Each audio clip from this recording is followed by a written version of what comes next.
तो आकांक्षा दुबे केस में जो डर था, जिस बात की आशंका थी, वही होता हुआ दिख रहा है। 25 मार्च को आकांक्षा दुबे को खत्म कर दिया गया था। उस रात जो कपड़े आकांक्षा ने पहने थे, वो कपड़े फोरेंसिक जांच के लिए लखनऊ की लैब भेजे गए थे और आकांक्षा के उन्हीं कपड़ों में आपत्तिजनक चीज मिली है। जी हाँ, लखनऊ की फोरेंसिक लैब में जब कपड़ों की जांच की गई तो जो नहीं होना चाहिए था वही हो गया है। कपड़ों में आपत्तिजनक चीज मिली है। आकांक्षा के साथ क्या हुआ होगा उसका पूरा खुलासा कर दिया। अब उस रात क्या हुआ होगा वो आपको बताएंगे, लेकिन पहले ये देखिए कि पुलिस कैसे अचानक हरकत में आ गई।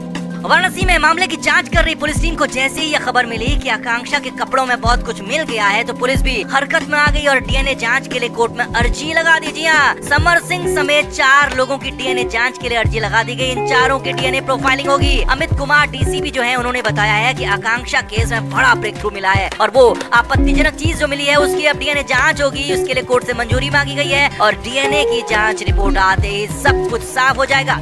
अब समर सिंह के साथ किस किस का डीएनए टेस्ट होगा पहले वो भी देखिए। तो आपत्तिजनक चीज किसकी है या किससे उसका संबंध है, इसका पता लगाने के लिए समर सिंह का डीएनए टेस्ट होगा, समर के दोस्त संजय सिंह का डीएनए टेस्ट होगा और तीसरा नाम डीएनए टेस्ट जिसका होगा वो है संदीप सिंह, जो कि उस रात आकांक्षा के साथ होल्ड रूम आया था। और चौथा नाम जिसका डीएनए टेस्ट होगा वो है अरुण पांडे, जो कि उस शाम आकांक्षा के साथ मॉलिक्यूल बार में गया था, रेस्टोरेंट में पार्टी की थी। चारों लोगों का डीएनए टेस्ट होगा, डीएनए प्रोफाइलिंग होगी और उसके बाद शीशे की तरह साफ हो जाएगा कि आकांक्षा के साथ क्या हुआ, किसने किया। लखनऊ की फोरेंसिक लैब में आकांक्षा के विसरा स्वैप कपड़ों की टेस्टिंग हो रही थी और उसी दौरान ये सब कुछ मिला है। अब सवाल ये है कि क्या उस रात आकांक्षा के साथ गलत किया गया, क्या गलत काम आकांक्षा के साथ हुआ, क्या उस रात आकांक्षा को नोचा गया, क्या आकांक्षा को उस रात मजबूर किया गया। ऐसे बहुत सारे सवाल हैं, ऐसे बहुत सारी बातें हैं जो कि अब साफ होने वाली हैं, क्योंकि पुलिस को सबसे बड़ा ब्रेक थ्रू, सबसे बड़ी कड़ी, सबसे बड़ा सबूत मिल गया है। क्योंकि डीएनए रिपोर्ट के बाद वो शख्स, वो आदमी, वो इंसान मना करने की कंडीशन में नहीं होगा कि ये उसका नहीं है। बिल्कुल शीशे की तरह केस साफ हो जाएगा कि उस रात क्या हुआ, उससे पहले क्या होता रहा था और उसके बाद क्या किया गया और कैसे